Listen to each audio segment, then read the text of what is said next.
Hola a todos, bienvenidos a Cultivate Tips. Espero tengan un día fantástico y estén listos para conocer sobre el anabolismo.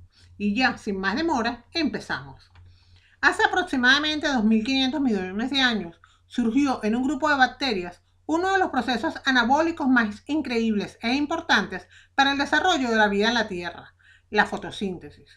Los primeros organismos que se alimentaban de las moléculas orgánicas acumuladas en los océanos primitivos empezaron a sufrir pronto la escasez de los recursos que les permitían incorporar materia y energía del medio y mantener su organización interna. Con la aparición de los organismos fotosintéticos, que son capaces de utilizar la energía de la luz para fabricar compuestos orgánicos a partir de sustancias inorgánicas sencillas, se aseguró una fuente inagotable de alimento. Además, la fotosíntesis liberó oxígeno a la atmósfera, lo que permitió a las células una utilización más eficaz de la energía química. Anabolismo es el conjunto de reacciones metabólicas mediante las cuales, a partir de compuestos sencillos, inorgánicos u orgánicos, se sintetizan moléculas más complejas. Estos procesos endergónicos necesitan una incorporación de energía. Mediante esas reacciones metabólicas se crean nuevos enlaces, por lo que se requiere un aporte de energía que provendrá del ATP. Las moléculas sintetizadas son usadas por las células para formar sus componentes celulares y así poder crecer y renovarse, o serán almacenadas como reserva para su posterior utilización como fuente de energía. Básicamente, el anabolismo permite la generación de nuevas células en el cuerpo y resulta ser lo opuesto al catabolismo. Este proceso se divide en tres etapas. La primera etapa es la producción de aminoácidos, monosacáridos y otros. La segunda etapa es cuando se activan de forma reactiva mediante la energía ATP. En la tercera etapa intervendrán moléculas como proteínas, lípidos y ácidos nucleicos. Las reacciones anabólicas se caracterizan por: son reacciones de síntesis. Mediante ellas, a partir de compuestos sencillos, se sintetizan otros más complejos. Son reacciones de reducción, mediante las cuales compuestos más oxidados se reducen. Para ello se necesitan los electrones que ceden las coenzimas reducidas, NADH, FADH2, etc., las cuales se oxidan. Son reacciones endergónicas que requieren un aporte de energía que procede de la hidrólisis del ATP. Son procesos divergentes, debido a que, a partir de unos pocos compuestos, se pueden obtener una gran variedad de productos. Principales funciones del anabolismo: crecimiento gracias a su determinante presencia a la hora de la formación de componentes y tejidos celulares. Almacenamiento de energía mediante los enlaces químicos. Al conjunto de procesos llamado anabolismo, formalmente se lo clasificará de acuerdo a las moléculas que se sintetizan en él, como son duplicación de ADN, síntesis de ARN, síntesis de lípidos, de glúcidos y proteínas. Rutas anabólicas comunes. Mediante las rutas anabólicas comunes, denominadas metabolismo heterótrofo, se sintetizan a partir de moléculas orgánicas sencillas todas las moléculas orgánicas complejas. Anabolismo de los glúcidos. En muchas ocasiones las vías anabólicas heterótrofas son similares a las vías catabólicas en sentido inverso, debido a que las enzimas pueden catalizar la reacción en los dos sentidos. Hay casos en que la enzima solo es capaz de catalizar la reacción en un sentido y se precisa una o más nuevas enzimas para realizar el paso inverso. Obtención de glucosa. En las células animales, la glucosa se puede obtener de la dieta mediante la digestión. En las células autótrofas, se puede obtener a partir de un proceso que se origina en el ciclo de Calvin. Sin embargo, en ambas células se puede obtener glucosa a partir de ciertas moléculas no glucídicas, resultantes del catabolismo, mediante un proceso denominado gluconeogénesis. Esta vía permite la biosíntesis del glucógeno, un polímero que es el principal almacén de glucosa en vertebrados. La gluconeogénesis es una ruta anabólica que pueden llevar a cabo todas las células, mediante la cual se sintetiza glucosa a partir de compuestos orgánicos no glucídicos, como el ácido láctico, los aminoácidos y el glicerol. Los vegetales también pueden sintetizar glucosa a partir de ácidos grasos. Aunque se inicia en las mitocondrias, tiene lugar en su mayor parte en el citosol. En los mamíferos, la gluconeogénesis ocurre principalmente en el hígado y contribuye a mantener constante el nivel de glucosa en el plasma sanguíneo, incluso en los periodos de ayuno. Esto es importante porque algunas células como los eritrocitos y las células cerebrales utilizan únicamente glucosa como fuente de energía. Reacciones de la gluconeogénesis. Estas reacciones son de glucosa a glucosa 6-fosfato, de fructosa 6-fosfato a fructosa 1,6 bifosfato, de fosfoenolpiruvato a pirurato. La glucogenogénesis es la ruta anabólica por la que tiene lugar la síntesis de glucógeno, también llamado glicógeno, a partir de un precursor más simple, la glucosa 6-fosfato. En la primera etapa se activa la glucosa mediante el UTP y se forma iridín difosfato glucosa, UDP glucosa.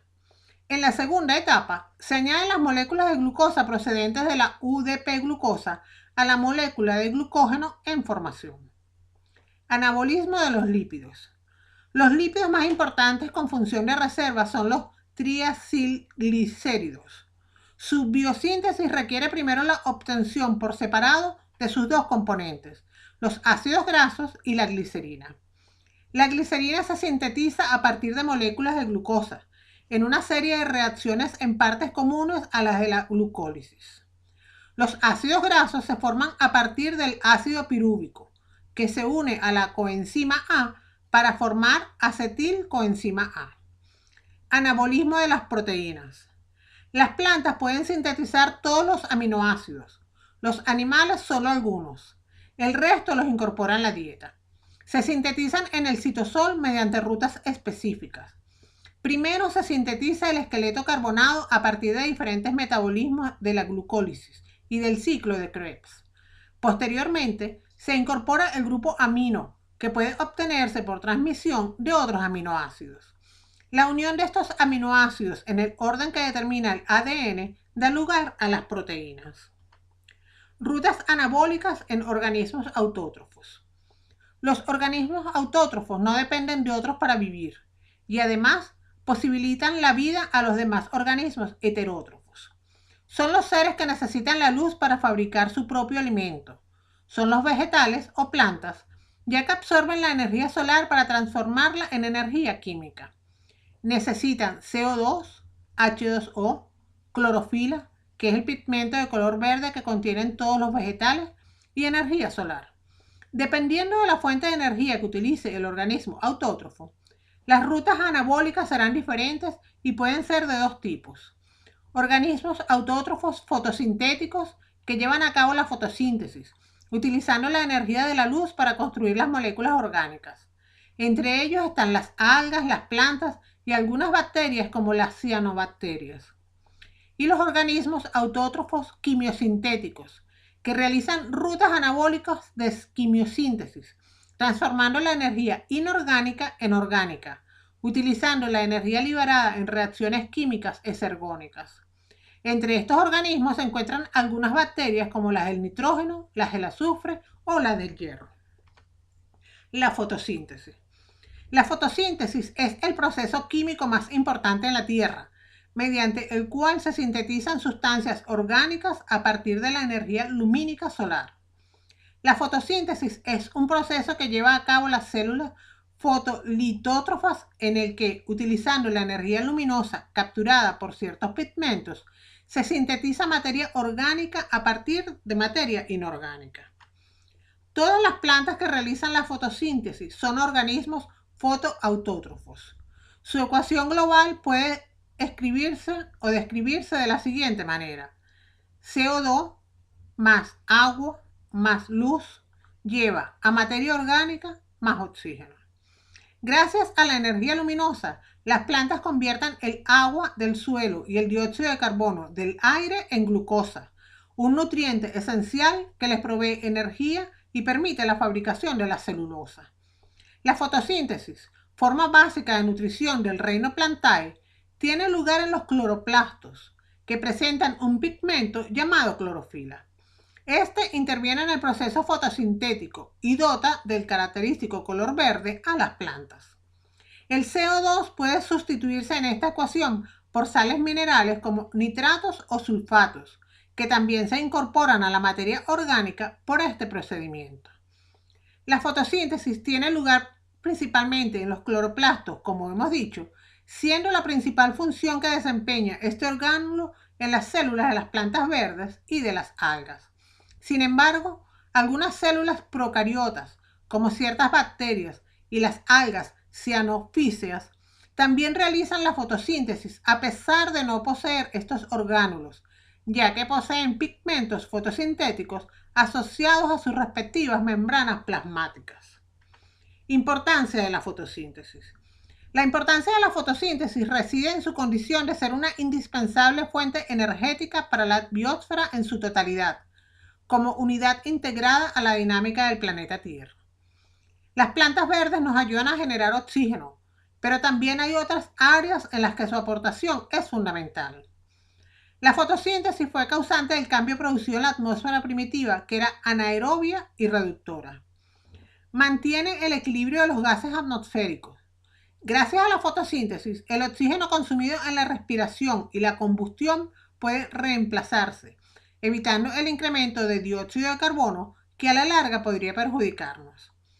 La fotosíntesis es la base de alimentación de muchos organismos vivos, ya que el ciclo de sus vidas comienza gracias a las plantas, con su alimentación. Tienen propiedades medicinales, aparte de que muchos químicos son extraídos de ellas para ser utilizados en la producción de fármacos. Funcionan como material de construcción. Protegen el suelo a través de la descomposición de materia orgánica, lo cual permite al suelo obtener los nutrientes necesarios para la agricultura. Además, las raíces sujetan la tierra, evitando la erosión y con ello previniendo accidentes como deslaves o desertificación.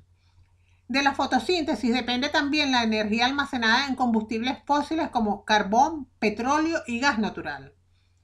La actual deforestación ha hecho que la absorción de carbono disminuya cada vez más, lo que ha ocasionado que la atmósfera se caliente y que por ello los cambios de clima sean más drásticos. Entender la importancia de la fotosíntesis es aceptar que todos los seres vivos estamos relacionados profundamente en un equilibrio perfecto donde las plantas son fundamentales. Factores que influyen en la fotosíntesis. La concentración de O2. Cuanto mayor es la concentración de oxígeno en el aire, menor es el rendimiento fotosintético, debido a los procesos de fotorrespiración, ya que se eliminan algunos intermediarios del ciclo de Calvin, con lo que se reduce la eficacia de la fotosíntesis hasta en un 50%. La escasez de agua. La humedad en el suelo y vapor de agua en el aire disminuye el rendimiento fotosintético. Ello es debido a que ante la falta de agua se cierran los estomas para evitar la desecación de la planta y entonces se reduce el intercambio de gases, la toma de CO2 y la liberación de oxígeno de la fase lumínica. El color de la luz. La clorofila A y la clorofila B absorben energía lumínica en la región azul y roja del espectro. Los carotenos y xantófilas, el azul, las ficocianinas en la región anaranjada y las ficoeritrinas en la verde. Todos estos pigmentos pasan la energía a las moléculas blancas. La luz monocromática menos aprovechable en los organismos que carecen de ficocianinas y ficoeritrinas es la luz verde. En las cianofíceas, que sí las poseen, la luz roja estimula la síntesis de ficocianina y la luz verde la de ficoeritrina. Si la longitud de onda es superior a 680 nanómetros, un rojo lejano, no actúa el PS2 y en consecuencia solo hay fase luminosa cíclica y el rendimiento fotosintético disminuye sensiblemente. La intensidad luminosa. Cada especie está adaptada a vivir dentro de un intervalo de intensidad luminosa. Hay especies de penumbra y especies fotófilas. Dentro de cada intervalo, a mayor intensidad luminosa, mayor rendimiento, hasta superar cierto límite, en los que se produce la fotooxidación irreversible de los pigmentos fotosintéticos. Para la misma intensidad luminosa, las plantas C4, adaptadas a climas secos y cálidos, presentan mayor rendimiento que las plantas C3 y nunca llegan a la saturación lumínica. La concentración de CO2. Si la intensidad luminosa es elevada y constante, el rendimiento del proceso fotosintético aumenta en relación directa con la concentración de CO2 en el aire, hasta llegar a un cierto valor, a partir del cual el rendimiento se estabiliza. El tiempo de iluminación. Hay especies en las que a más horas de luz, más producción fotosintética tienen. Otras, en cambio, precisan alternarlas con horas de oscuridad. La temperatura. Cada especie está adaptada a vivir en un intervalo de temperaturas. Dentro de él, la eficacia del proceso aumenta con la temperatura, debido a la mayor movilidad de las moléculas en la fase oscura, hasta llegar a una temperatura en la que se inicia la desnaturalización de las enzimas y el rendimiento, lógicamente, disminuye. Cada especie tiene una temperatura óptima a la que alcanza su máximo rendimiento. Proceso de reducción. Como la fotosíntesis es un proceso de reducción, requiere un dador de hidrógenos y un aceptor. En la mayor parte de las plantas y las cianobacterias, el dador de hidrógenos es el agua y el aceptor el CO2. Pero hay otros casos en que los dadores son compuestos, como el H2S, el ácido láctico, etc., y los aceptores el NO3, el N2, etc. Si el dador es el agua y el aceptor el oxígeno, la ecuación considera que el oxígeno que se libera proviene del agua y es H2O más C2O con energía luminosa nos lleva a O2 y CH2O. El agua actúa como dador de hidrógeno para la reducción del dióxido de carbono. La oxidación del agua conduce a la rotura de la molécula y se desprende oxígeno molecular O2. Como la molécula de agua solo contiene un átomo de oxígeno y en la fotosíntesis se desprende oxígeno molecular, la reacción final cambiaría la ocasión y serían 2 moléculas de agua más CO2 más la energía luminosa lleva a CH2O más O2 más CH2O. Para obtener la molécula de glucosa, que se suele considerar el producto final de la fotosíntesis, la ecuación general debe ajustarse a la siguiente manera. 12 agua más 6 CO2 más la energía luminosa nos lleva a C6H12O6 glucosa más 6 oxígeno más 6 agua. Si intervienen otros dadores y aceptores, tenemos entonces que considerar que son los dadores.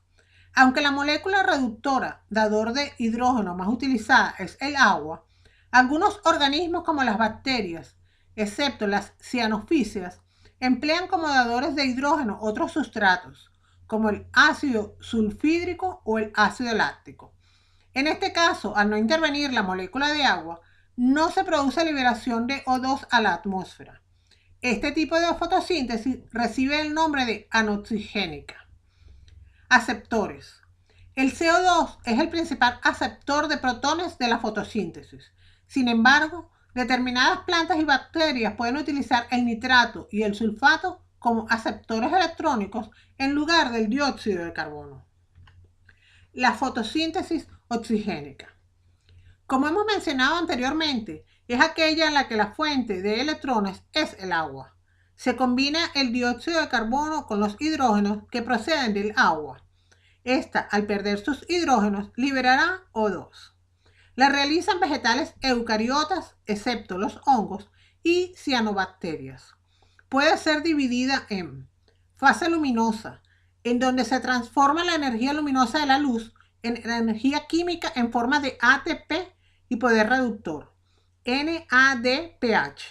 Se libera a la atmósfera oxígeno procedente de la rotura de moléculas de agua, fotólisis del agua. Se produce solo en presencia de luz, en la membrana de los tilacoides, donde se localiza la cadena fotosintética transportadora de electrones, los fotosistemas y la AT-pasa cloroplástica. La fase oscura, que ocurre en el estroma de los cloroplastos, no depende directamente de la luz y consiste en la reducción de moléculas de CO2 para obtener glucosa y otras moléculas orgánicas utilizando la energía producida en la fase luminosa, NADPH y ATP. El proceso se lleva a cabo a través de una ruta metabólica cíclica llamada ciclo de Calvin. Fase luminosa. La captación de la luz. La membrana tilacoidal de los cloroplastos, además de los lípidos y las proteínas característicos de toda membrana, posee un 12% de otras sustancias que se denominan, debido a su capacidad para absorber luz, pigmentos fotosintéticos.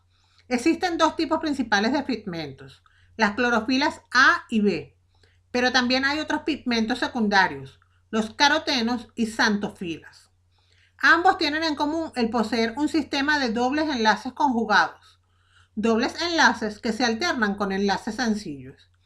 Esta circunstancia es la que les permite absorber la energía luminosa, ya que los electrones de este sistema de dobles enlaces conjugados pueden excitarse, es decir, pasar a niveles energéticos superiores sin que la molécula se rompa. Los distintos tipos de pigmentos están especializados en absorber la luz de una determinada longitud de onda, por lo que, actuando de modo coordinado, cubren todo el espectro de la luz visible. Los pigmentos fotosintéticos no están distribuidos al azar por la membrana tilacoidal, sino que están organizados formando fotosistemas. Un fotosistema es una unidad funcional constituida por A. Una molécula antena. Está formada por varios centenares de moléculas de clorofilas, carotenoides y también proteínas, que absorben la energía de la luz de diferentes longitudes de onda y la canalizan hacia una única molécula de clorofila denominada clorofila diana. La antena funciona como una especie de embudo para capturar la energía luminosa.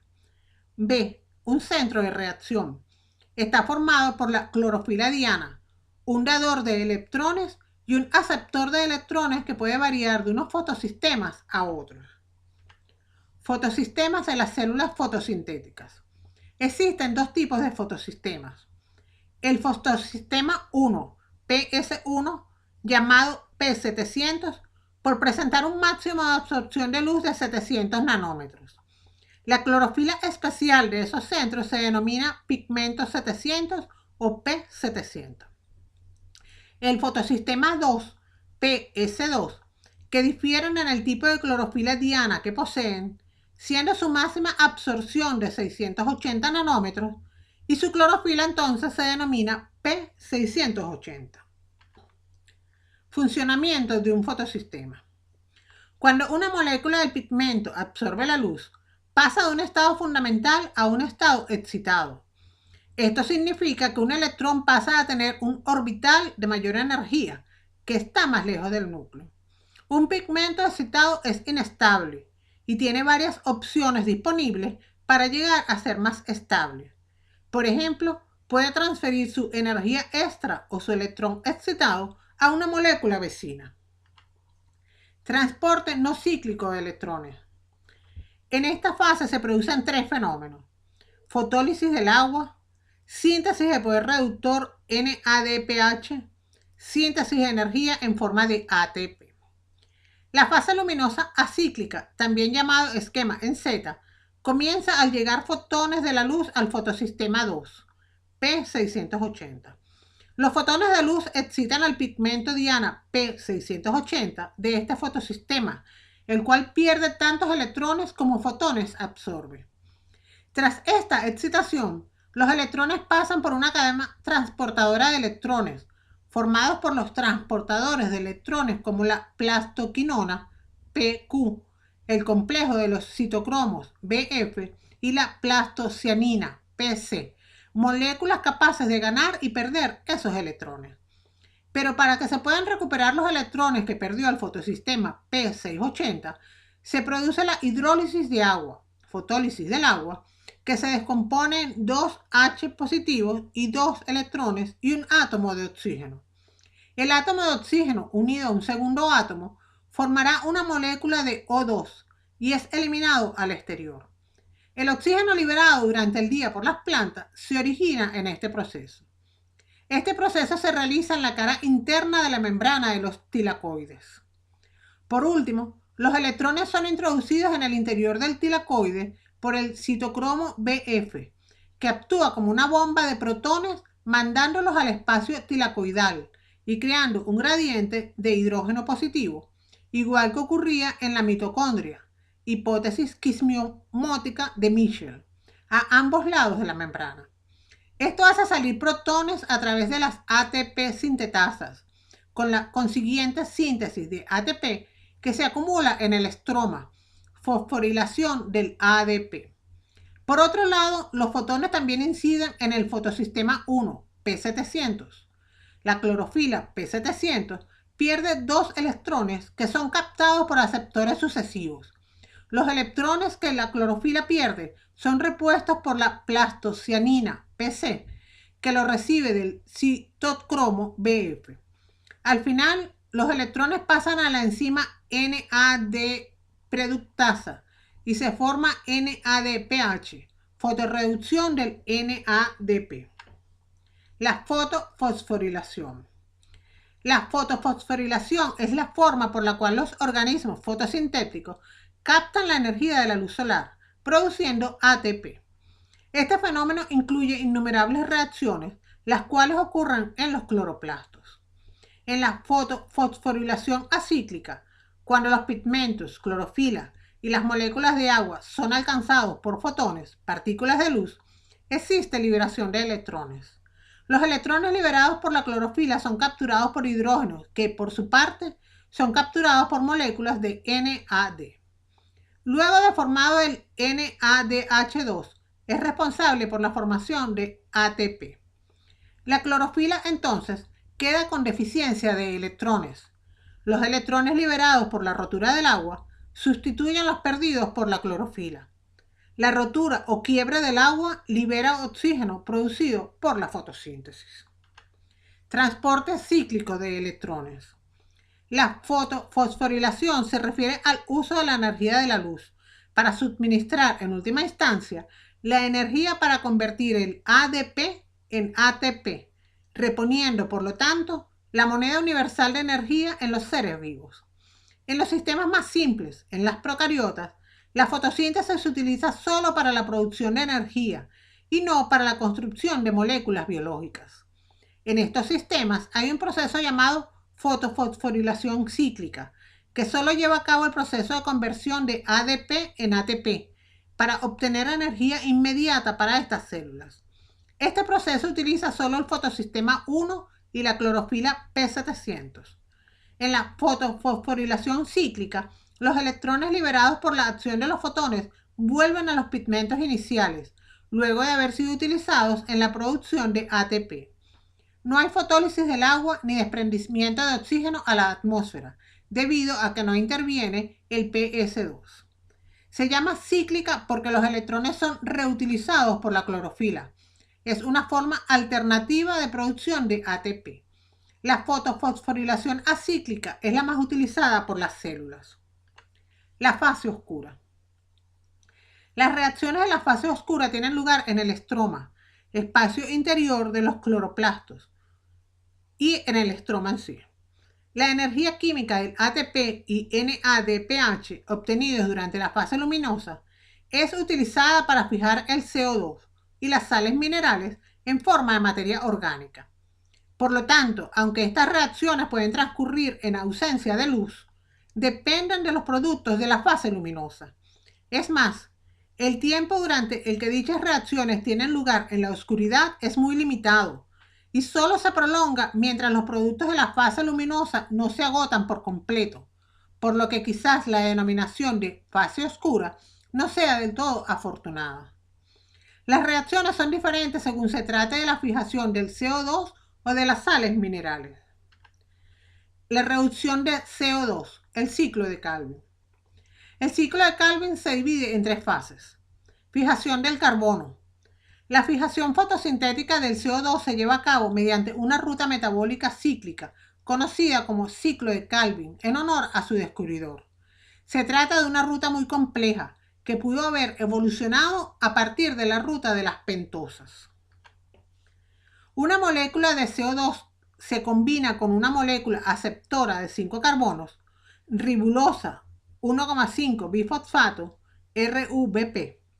Este paso produce un compuesto de 6 carbonos que se divide para formar dos moléculas de un compuesto de 3 carbonos, ácido 3-fosfoglicérico, 3-PGA.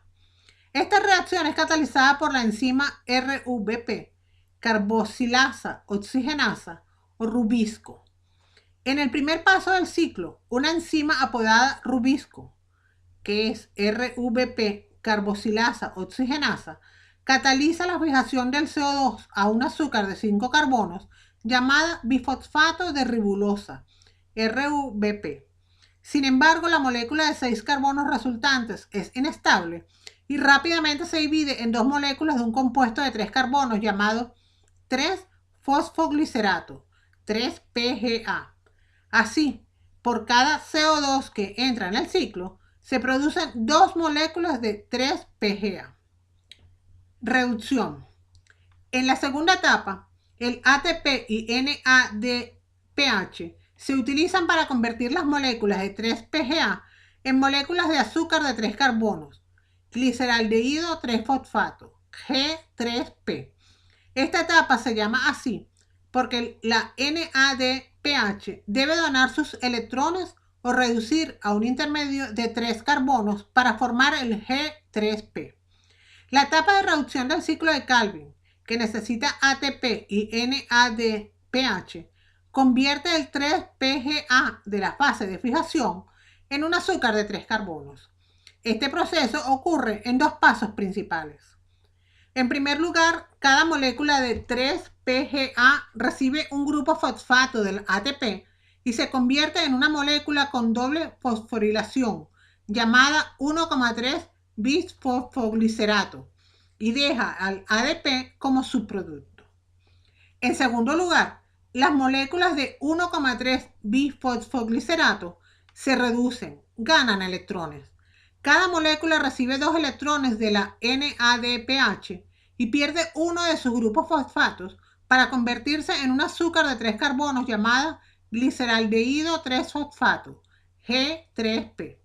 Este paso produce NADP y fosfato, PI, como subproductos. El ATP y el NADPH utilizados en estos pasos son productos de las reacciones dependientes de la luz, la primera etapa de la fotosíntesis. Es decir, la energía química del ATP y el poder reductor de la NADPH, que se generan con la energía de la luz, mantienen en funcionamiento el ciclo de Calvin. De manera recíproca, el ciclo de Calvin regenera el ADP y el NADP positivo, lo cual proporciona los sustratos necesarios para las reacciones dependientes de la luz. Formación de la glucosa y regeneración. Algunas moléculas de G3P se van para formar glucosa, mientras que otras deben reciclarse para regenerar el aceptor RUBP. La regeneración necesita ATP e implica una compleja serie de reacciones mediante una secuencia compleja de carbohidratos. Para que un G3P salga del ciclo y se dirija a la síntesis de glucosa, 3 moléculas de CO2 deben entrar en el ciclo, lo cual forma 3 nuevos átomos de carbono fijo. Cuando 3 moléculas de CO2 entran en el ciclo, se producen 6 moléculas de G3P. Una sale del ciclo y se utiliza para formar glucosa, mientras que las otras 5 deben reciclarse para regenerar 3 moléculas del aceptor RUBP. Se necesitan 3 vueltas del ciclo de Calvin para crear una molécula de G3P que pueda salir del ciclo y dirigirse para formar glucosa. A continuación, una breve explicación de las cantidades de moléculas claves que entran y salen del ciclo de Calvin a medida que se crea una molécula de G3P neta. En 3 vueltas del ciclo de Calvin, carbono. 3 moléculas de CO2 se combinan con 3 aceptores RUBP, lo cual forma 6 moléculas de gliceraldehído 3-fosfato, G3P. Una molécula de G3P sale del ciclo y se dirige hacia donde se forma la glucosa. 5 moléculas de G3P se reciclan, lo cual regenera 3 moléculas aceptoras de RUBP.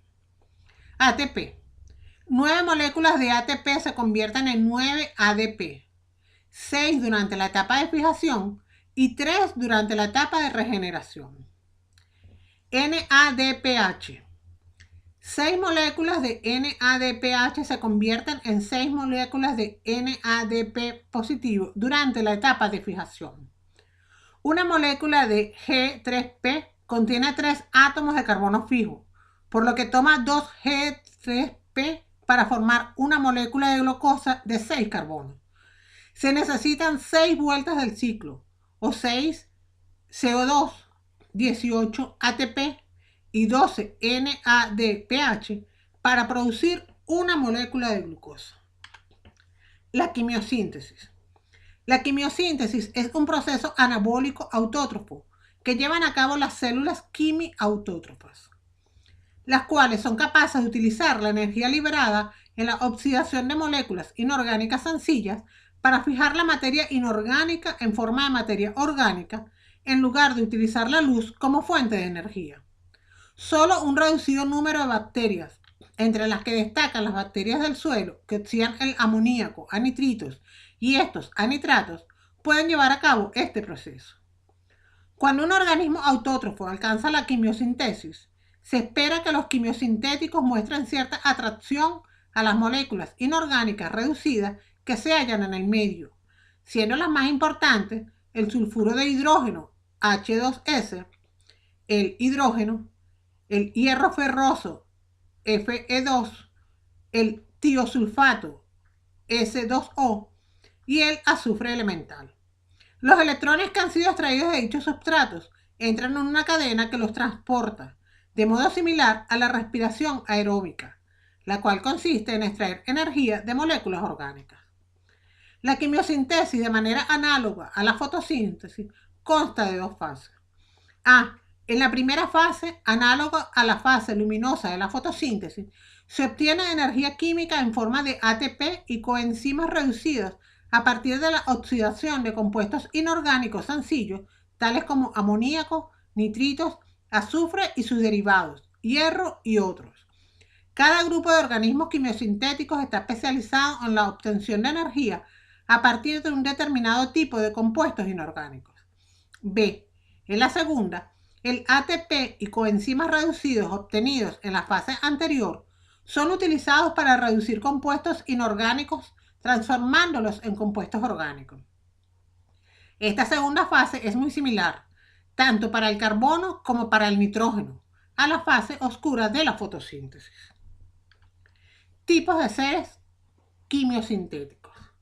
Según el sustrato utilizado, las bacterias se clasifican en los siguientes grupos. Bacterias incoloras del azufre. Oxidan azufre o compuestos que lo contienen.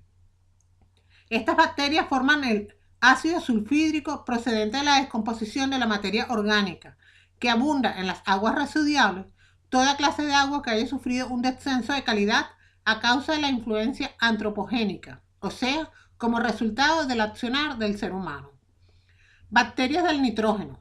Este tipo de bacteria tiene la habilidad de oxidar compuestos reducidos de nitrógeno procedentes de la descomposición de restos vegetales y cadáveres de animales, como el NH3 amoníaco, los cuales luego puede transformar en NO3 nitratos.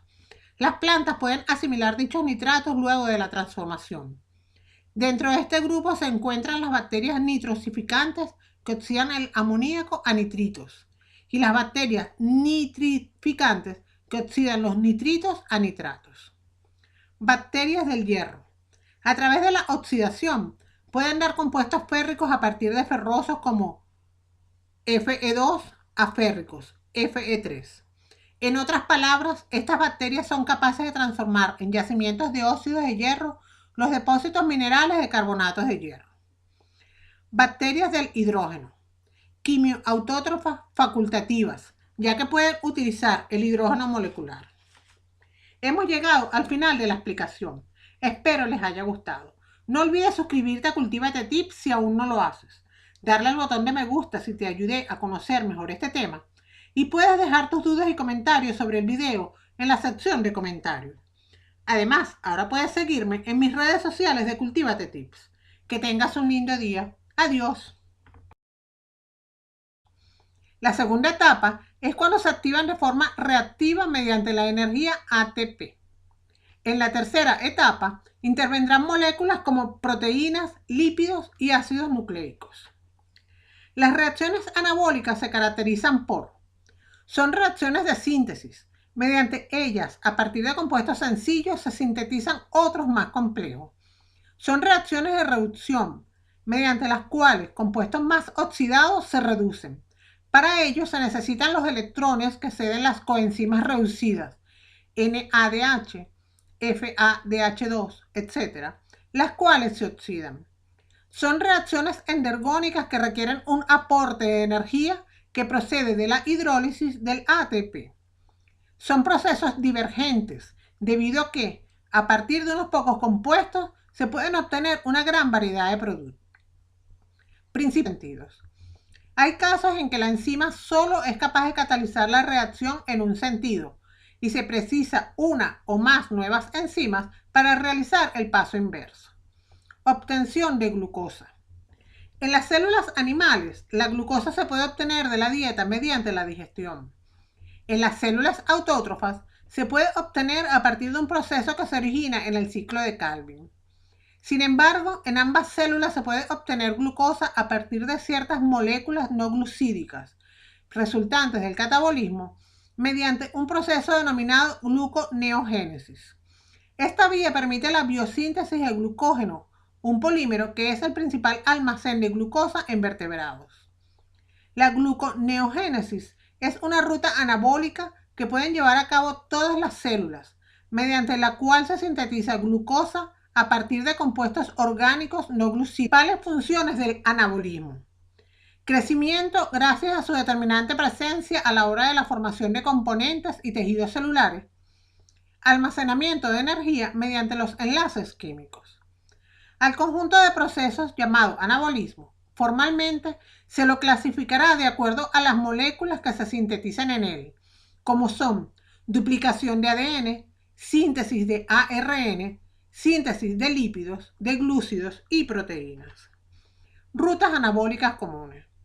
Mediante las rutas anabólicas comunes, denominadas metabolismo heterótrofo, se sintetizan a partir de moléculas orgánicas sencillas todas las moléculas orgánicas complejas.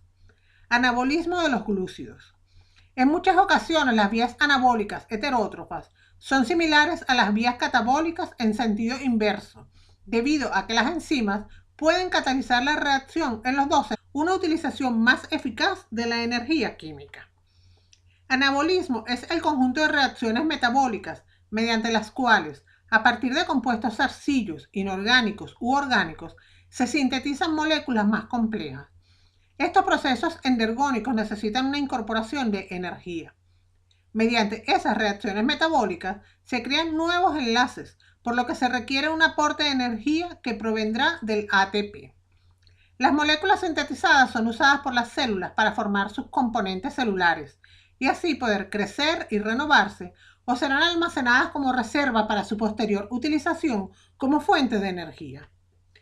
Básicamente, el anabolismo permite la generación de nuevas células en el cuerpo y resulta ser lo opuesto al catabolismo. Este proceso se divide en tres etapas. La primera etapa es la producción de aminoácidos, monosacáridos y otros. Hola a todos, bienvenidos a Cultívate Tips. Espero tengan un día fantástico y estén listos para conocer sobre el anabolismo. Y ya, sin más demora, empezamos. Hace aproximadamente 2.500 millones de años, surgió en un grupo de bacterias uno de los procesos anabólicos más increíbles e importantes para el desarrollo de la vida en la Tierra, la fotosíntesis. Los primeros organismos que se alimentaban de las moléculas orgánicas acumuladas en los océanos primitivos empezaron a sufrir pronto la escasez de los recursos que les permitían incorporar materia y energía del medio y mantener su organización interna.